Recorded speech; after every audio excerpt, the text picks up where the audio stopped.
कर्जत खालापूरसाठी सरकार हात आखडता घेणार नाही. मुख्यमंत्री एकनाथ शिंदे यांची ग्वाही. कर्जतमध्ये ऐतिहासिक कामांचे मुख्यमंत्र्यांच्या हस्ते लोकार्पण. कर्जत तालुक्यातील महत्त्वाच्या असलेल्या 100 खाटांचे रुग्णालय, डॉक्टर बाबासाहेब आंबेडकर भवन, कर्जत येथील भिसेगाव भुयारी रस्ता, खोपोली येथील भुयारी गटार आदी कामे जाहीर करताना पेण अर्बन बँकेत देखील लक्ष घातले जाईल, असे आश्वासन मुख्यमंत्री एकनाथ शिंदे यांनी दिले.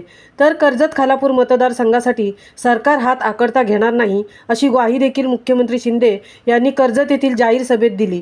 कर्जतमध्ये ऐतिहासिक कामांचे मुख्यमंत्र्यांच्या हस्ते लोकार्पण करण्यात आले. यावेळी ते बोलत होते. कर्जतमध्ये 270 कोटी रुपयांचा विकास कामांचा लोकार्पण आणि भूमिपूजन महाराष्ट्र राज्याचे मुख्यमंत्री एकनाथ शिंदे यांच्या हस्ते रविवार दिनांक 7 रोजी पार पडला. यामध्ये कर्जत शहरातील महाराष्ट्र भूषण नानासाहेब धर्माधिकारी स्वागत कमान, उल्हास नदी किनारी पंढरपूर आळंदी येथील 52 फुटी विठ्ठलाची मूर्ती, छत्रपती संभाजी महाराज स्मारक, शिवसृष्टी, प्रशासकीय भवन याचा लोकार्पण सोहळा पार पडला. तर यासह माथेरान येथील सांडपाणी व्यवस्थापन प्रकल्प, खालापूर तालुक्यातील ग्रामीण रुग्णालये, भजन सम्राट स्वर्गीय गजाननबुवा पाटील सभागृह, कर्जत तालुक्यातील आदिवासी वाड्यांमधील रस्त्यांचे भूमिपूजन सोहळा मुख्यमंत्री एकनाथ शिंदे यांच्या हस्ते पार पडला. याप्रसंगी मुख्यमंत्री एकनाथ शिंदे यांच्या स्वागतासाठी आयोजित वारकरी संप्रदायाची दिंडी सोहळा या संपूर्ण कार्यक्रमात मुख्य आकर्षण ठरला.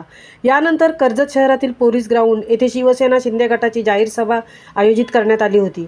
यावेळी मंचावर मुख्यमंत्री एकनाथ शिंदे, खासदार श्रीरंग बारणे, आमदार भरत गोगावले, महेंद्र थोरवे, महेंद्र दळवी, सदा सरवणकर, संपर्क प्रमुख विजय पाटील, प्रमोद घोसाळकर, विकास गोगावले, RPIचे जिल्हाध्यक्ष नरेंद्र गायकवाड, शिवसेना शिंदे गट उत्तर रायगड जिल्हाध्यक्ष संतोष भुईर, उपजिल्हा प्रमुख भाई गायकर यासह मान्यवर उपस्थित होते.